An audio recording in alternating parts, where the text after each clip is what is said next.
Gusmila SHMM. Yang terhormat Dinas Koperasi dan UMKM Lampung Tengah, Lampung Timur, Tulang Bawang dan Mesuji. Yang terhormat Dinas Koperasi Jepara, Jawa Tengah. Yang terhormat Dinas Koperasi Kabupaten Demak, Jawa Tengah. Yang terhormat Bapak Muspika Seputi Surabaya.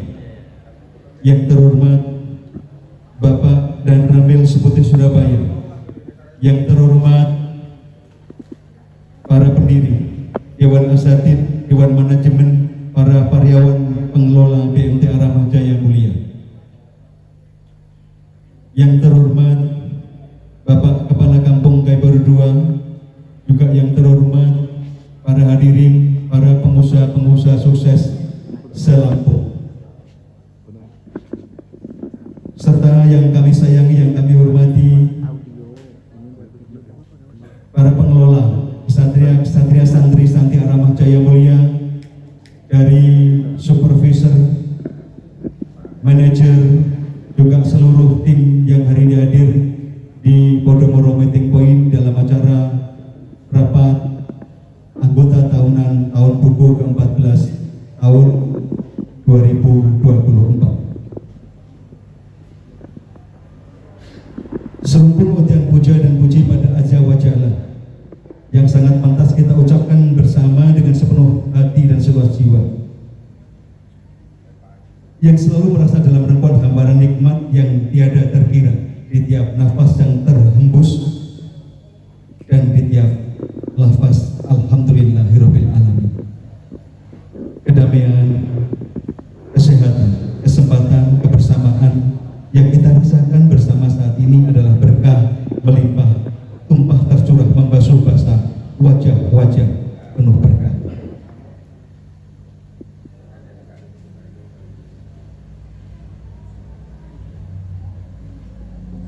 Seiring senandung sholawat khidmat pada Rasul Muhammad sebagai pencerah umat dan sebagai pemberi syafaat, mari kita ucapkan sholawat Allahumma sholli ala Sayyidina Muhammad wa ala ali Sayyidina Muhammad.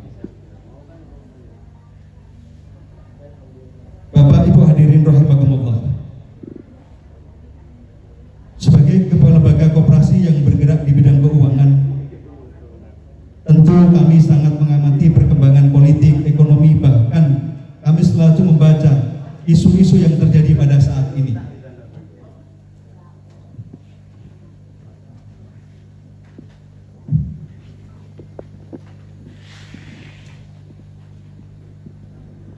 Memprediksi gerakan ekonomi di masa mendatang guna sarana mengambil keputusan dan rencana tindak lanjut yang akan kita jalani. Kita mempelajari 10 langkah yang lalu, kemudian menentukan 10 langkah saat ini, dan kemudian menyiapkan 20 langkah menyongsong masa yang akan datang. Tahun 2024 kita lebih didominasi menjadi tahun politik. Adanya pemilihan umum, pemilihan kepala daerah, presiden hingga dewan legislatif kadang sedikit membuat suhu menjadi sedikit panas. Namun di tahun ini alhamdulillah semua sangat terkendali dan terkontrol sehingga semua berjalan pada porsinya. Namun di akhir tahun 2024 banyak sekali kejadian-kejadian yang cukup menjadikan perhatian kita. Mulai dari curah hujan yang makin besar, berdampak tanaman warga yang banyak tenggelam, hingga komoditas singkong menjadi turun tajam. Peternakan kambing, sapi juga belum mendapatkan harga yang terbaik. Bahkan gejolak perang yang terjadi di Israel, di Palestina, hingga berdampak kepada harga beberapa komoditas yang berada di daerah kita Indonesia, yaitu penjualan sarung alet yang kemudian harganya pun turun tajam. Keprihatinan ini membuat kita berempati dan melaksanakan RAT ini dengan sederhana. Biasanya kami pada saat melaksanakan RAT ada banyak sekali hadiah-hadiah yang kami taburkan, acara-acara pasti syarat dengan beberapa hal yang sifatnya seremonial. Tapi hari ini sengaja kami buat acara ini lebih sederhana, kami lebih fokus pada esensinya saja.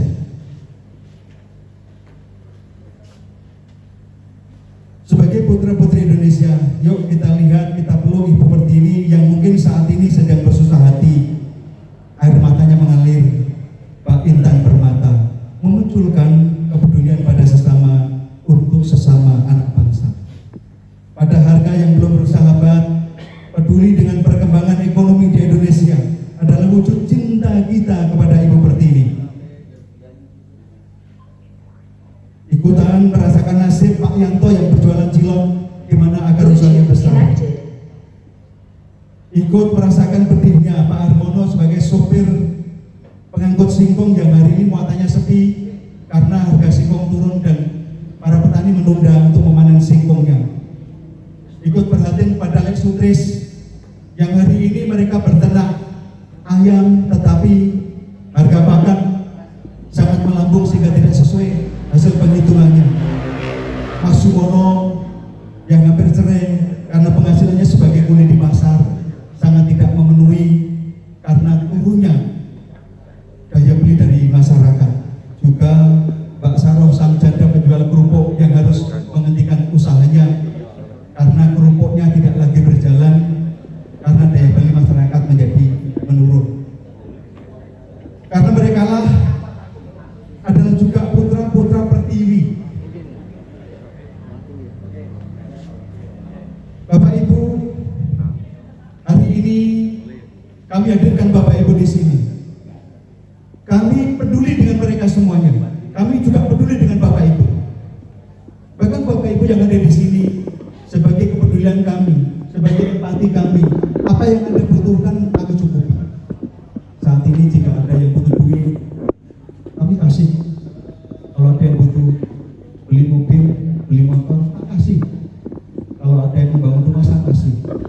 Ya syaratnya ya bahwa sertifikat dan KK ya sebagai benar. Ya supaya nanti kita bisa memantau usaha Bapak Ibu semuanya gitu ya. Dari pembelajaran di tahun 2023 di 2024 aset kita saat ini alhamdulillah di tahun ini di per Desember tahun 2023 aset kita 146 miliar. Dengan bersyukur kepada Allah, berterima kasih kepada semua anggota yang atas kepercayaan dan amanahnya saat ini aset kami mengalami perkembangan menjadi 179 miliar. Kami berkembang, kami bertumbuh tidak bertujuan untuk memperkaya diri kami pribadi atau mensejahterakan diri kami pribadi. Di setiap kesempatan kami selalu mengajak, mari kita belajar bersama, mari kita pintar bersama, mari kita bekerja sama, dan mari kita kaya bersama, dan kelak nanti kita masuk surga bersama-sama. Tapi kalau meninggalnya jangan bersama-sama, nanti repot kuburnya.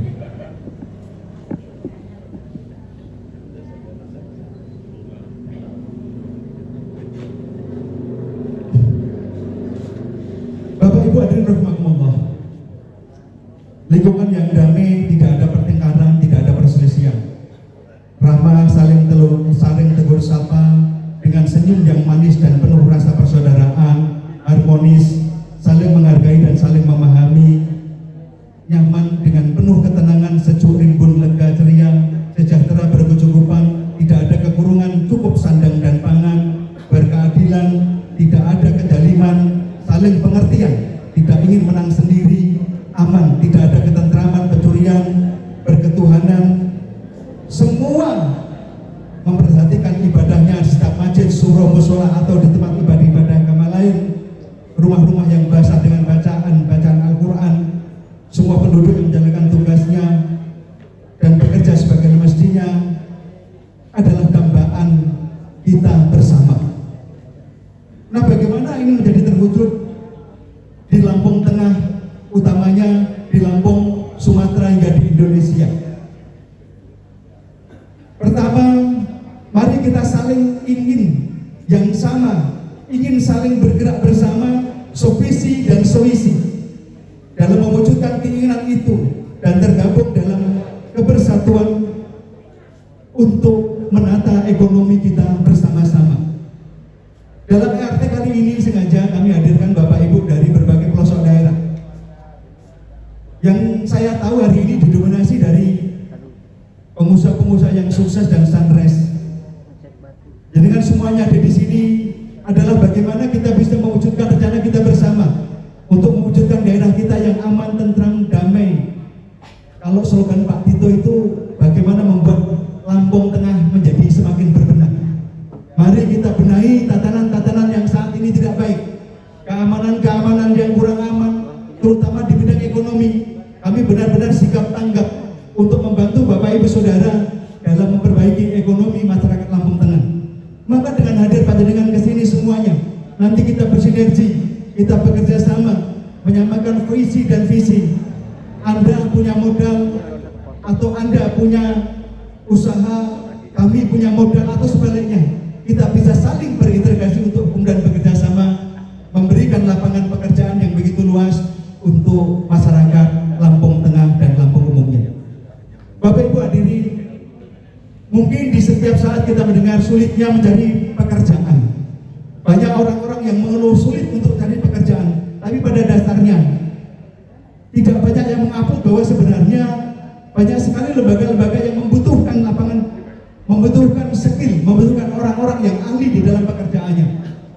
Maka dalam hal ini kami BMT Ar-Rahmah di dalam tumbuh kembangnya juga menyediakan tempat pembelajaran bagaimana melatih sikap dan mental bagi generasi-generasi muda yang memang sebenarnya dia perlu diberikan skill, dia perlu diberikan kemampuan, dia perlu ditata akhlaknya agar di dalam mendapatkan pekerjaannya dia akan dapat lebih mudah. Bapak Ibu hadirin rahimakumullah, selamat datang Ibu yang dari Lampung Tengah Bu. Oke, silahkan Bu. Bapak Ibu hadirin, kadang kita bersepakat, kadang kita menganggap bahwa kriminalitas, bahwa ketidakdamaian yang terjadi di negara kita, di tiap wilayah itu kita menganggap bahwa itu adalah karena kemiskinan, karena kekurangan ekonomi. Tetapi saya punya pendapat berbeda. Adanya kriminalitas itu karena adanya masyarakat, adanya anak-anak kita yang kurang terdidik. Mereka tidak punya kemampuan pendidikan, mereka tidak punya skill, mereka tidak punya pengetahuan, sehingga kemudian mereka sulit untuk mencari lapangan pekerjaan yang sesuai, dan akhirnya mereka menjadi seorang pengangguran yang berdampak kepada kriminalitas. Di dalam bekerja kita tidak semata-mata berpikir bagaimana untuk mendapatkan uang, karena kami paham pada saat kita fokus pada pendapatan uang saja, maka kita akan stagnan, kita akan fokus pada satu titik.